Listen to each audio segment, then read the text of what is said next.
आपण प्रशासनाचा नवा आकृतिबंध आणि तलाठी महाभरती 2026 बद्दल माहिती घेणार आहोत. यामध्ये शासनाचा नवीन जी.आर., एमपीएससीचा पारदर्शक पॅटर्न आणि तुमच्या यशाची ब्ल्यूप्रिंट या विषयांवर आपण सविस्तर चर्चा करणार आहोत. भरती प्रक्रियेतील पेपरफुटी, खाजगी एजन्सीचा गोंधळ, तांत्रिक अडचणी आणि अफवांसारख्या समस्यांचा आता अंत झाला आहे. विद्यार्थ्यांच्या आग्रही मागणीला यश आले असून तलाठी भरती आता पूर्णपणे एमपीएससीकडे सोपवण्यात आली आहे. यामुळे 100% पारदर्शकता, गुणवत्तेवर आधारित निवड आणि वेळेवर निकाल मिळणे शक्य झालं आहे. खाजगी एजन्सी विरुद्ध एमपीएससी ही एक पारदर्शक क्रांती आहे. जुन्या पद्धतीत परीक्षेची जबाबदारी टीसीएस किंवा आयबीपीएस सारख्या खाजगी कंपन्यांकडे होती, जी आता एमपीएससीकडे आली आहे. यामुळे संशयास्पद आणि गोंधळाच्या वातावरणाऐवजी 100% पारदर्शक आणि घटनात्मक संस्थेमार्फत निवड होईल. प्रश्नांचा दर्जा आता केवळ पाठांतराऐवजी संकल्पनात्मक स्पष्टतेवर आधारित असेल. तसेच नॉर्मलायझेशनच्या झोलऐवजी निव्वळ गुणवत्ता आणि अचूक मेरिटवर भर दिला जाईल. मुख्य म्हणजे एमपीएससीच्या नियंत्रणामुळे भरती प्रक्रियेतील राजकीय आणि खाजगी हस्तक्षेप पूर्णपणे संपुष्टात आला आहे. शासन निर्णय कोडेड 20 एप्रिल 2026. 20 एप्रिल 2026च्या शासन निर्णयाचा विद्यार्थ्यांसाठी सोपा अर्थ समजून घेऊया. जी.आर.मधील अस्थायी पदांचा अर्थ कंत्राटी असा नसून ही शासनाच्या आकृतिबंधातील मंजूर पदे आहेत, जी कायमस्वरूपी होण्याच्या प्रक्रियेत आहेत आणि त्यांना 31 ऑगस्ट 2026 पर्यंत मुदतवाढ मिळाली आहे. प्रपत्र अ आणि ब नुसार ही पदे आता ॲक्टिव्ह असून मंजूर पदांच्या आधारे बिंदू नामावली म्हणजेच रोस्टर तयार होऊन नवीन जाहिरात निघणार आहे. त्यामुळे तुमची नोकरी पूर्णपणे सुरक्षित आणि कायमस्वरूपी असणार आहे. रिक्त पदांचे गणित समजून घेऊया. एकूण मंजूर पदांपैकी जुनी पदे 12,637 आहेत, ज्यात 8,596 स्थायी आणि 4,041 अस्थायी पदे आहेत. यामध्ये 3,080 नवीन पदे आकृतिबंधात नव्याने समाविष्ट करण्यात आली आहेत. यानुसार आगामी महाभरतीमध्ये 1,700 पेक्षा जास्त पदांसाठी लवकरच जाहिरात येण्याची दाट शक्यता आहे. पेसा आणि बिगर पेसा क्षेत्रासाठी स्वतंत्र जागेचे वर्गीकरण आणि मागणीपत्रे तयार करण्याचे आदेश देण्यात आले आहेत. मिशन जुलै 2026 अंतर्गत भरती प्रक्रियेचे वेळापत्रक पुढीलप्रमाणे आहे. 20 एप्रिल 2026ला पदांच्या मुदतवाढीचा जी.आर. प्रसिद्ध झाला आहे.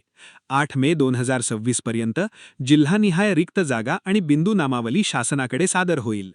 मे अखेरपर्यंत एमपीएससीकडे सर्व विभागांकडून अधिकृत मागणीपत्रे प्राप्त होतील.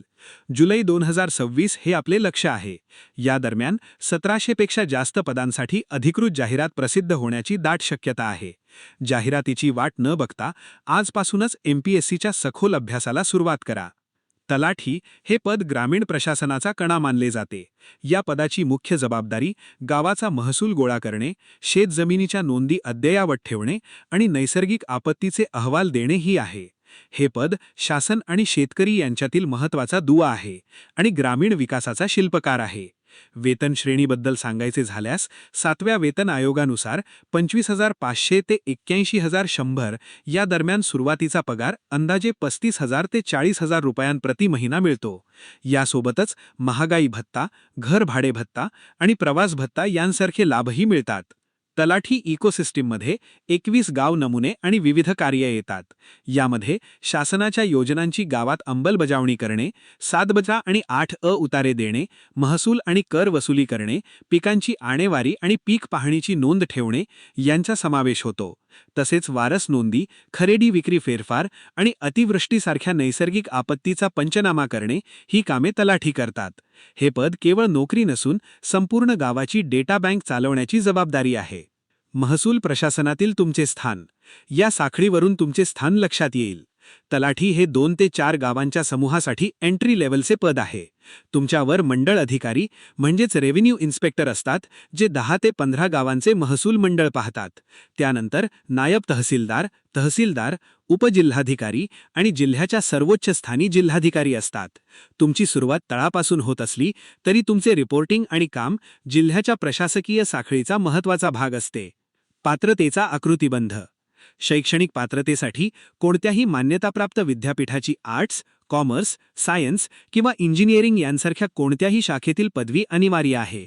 वयोमर्यादा खुल्या प्रवर्गासाठी 18 ते 38 वर्ष आणि राखीव प्रवर्गासाठी 18 ते 43 वर्ष असून माजी सैनिक आणि दिव्यांगांसाठी अतिरिक्त सवलत आहे. तांत्रिक कौशल्यासाठी MSCIT प्रमाणपत्र आवश्यक आहे, मात्र ते नियुक्तीनंतर 2 वर्षात सादर करण्याची मुभा मिळते. तसेच मराठी आणि हिंदी भाषेचे ज्ञान असणे बंधनकारक आहे. MPSCचा दर्जा, अभ्यासाची दिशा बदलावी लागेल. MPSCच्या दर्जानुसार आता तुम्हाला अभ्यासाची दिशा बदलावी लागेल. पाठांतराऐवजी संकल्पनात्मक स्पष्टतेवर भर देणे आवश्यक आहे. जुन्या काळात TCS IBPS पॅटर्नमध्ये पाठांतराने यश मिळत होते, पण आता MPSCमध्ये प्रश्न फिरवून विचारले जातील. काय यापेक्षा का आणि कसे यावर अधिक भर असेल. यशाचे सूत्र म्हणजे विषयाचा मूळ गाभा समजून घेणे, अचूक संदर्भ ग्रंथांचा वापर करणे आणि वेळेचे चोख व्यवस्थापन करणे हेच आहे. परीक्षेचे स्वरूप आणि अभ्यासक्रम. CBT pattern. परीक्षेचे स्वरूप आणि अभ्यासक्रम समजून घेऊया. ही परीक्षा एकूण 200 गुणांची असेल. यामध्ये मराठी व्याकरण 25 प्रश्न 50 गुण, इंग्लिश ग्रामर 25 प्रश्न 50 गुण, सामान्य ज्ञान 25 प्रश्न 50 गुण आणि बौद्धिक चाचणी आणि अंकगणित 25 प्रश्न 50 गुण असे विभाजन आहे. परीक्षेसाठी एकूण 2 तास म्हणजेच 120 मिनिटांचा वेळ मिळेल. सर्वात जमेची बाजू म्हणजे या परीक्षेत नकारात्मक गुणपद्धती म्हणजेच नेगेटिव्ह मार्किंग नाही. यशाची शिदोरी, अचूक संदर्भ पुस्तके. भाग 1. यशासाठी काही अचूक संदर्भ पुस्तके वापरणे गरजेचे आहे. मराठी व्याकरणासाठी मोरा वाळंबे यांचे सुगम मराठी व्याकरण आणि लेखन आणि सरावासाठी बाळासाहेब शिंदे यांचे पुस्तक वापरावे. इंग्लिश ग्रामरसाठी पाया पक्का करण्यासाठी बाळासाहेब शिंदे, प्रगत संकल्पनांसाठी MJ शेख आणि बेसिक ग्रामरसाठी पाल अँड सुरी यांची पुस्तके उत्तम आहेत. विशेष टीप म्हणजे दररोज किमान 1 तास शब्दसंग्रह, म्हणी आणि वाक्प्रचार पाठांतरासाठी द्यावा. यशाची शिदोरी, अचूक संदर्भ पुस्तके. भाग 2. सामान्य ज्ञान आणि चालू घडामोडींसाठी एकनाथ पाटील यांचा तात्यांचा ठोकळा उजळणीसाठी, तर विज्ञानासाठी लुसेंट GK वापरावे. चालू घडामोडींसाठी पृथ्वी परिक्रमा किंवा सिम्प्लिफाईड मासिक वाचता येईल. बौद्धिक चाचणी आणि अंकगणितासाठी पंढरीनाथ राणे, शॉर्टकट ट्रिक्ससाठी नितीन महाले आणि सतीश वसे यांचे फास्ट ट्रॅक मॅथ्स ही पुस्तके गती आणि अचूकता मिळवण्यासाठी उपयुक्त ठरतील. अंतिम रणनीती. आजपासून काय करावे? दी एक्झिक्युशन प्लॅन. अंतिम रणनीतीनुसार आजपासून कामाला लागणे आवश्यक आहे. पहिल्या पायरीवर MPSCच्या मागील प्रश्नपत्रिकांचे विश्लेषण करून प्रश्नांची गहिरी ओळखा. दुसऱ्या पायरीवर महत्त्वाच्या मुद्द्यांच्या स्वतःच्या हस्ताक्षरात मायक्रो नोट्स तयार करा. तिसऱ्या पायरीवर दररोज 8 ते 10 तास अभ्यासाचे नियोजन करा. शेवटी वेळेचे बंधन पाळून नियमित मॉक टेस्ट सोडवा. जुलैमध्ये येणारी जाहिरात तुमची वाट बघत आहे. आता वेळ फक्त अंमलबजावणीची आहे. कामाला लागा.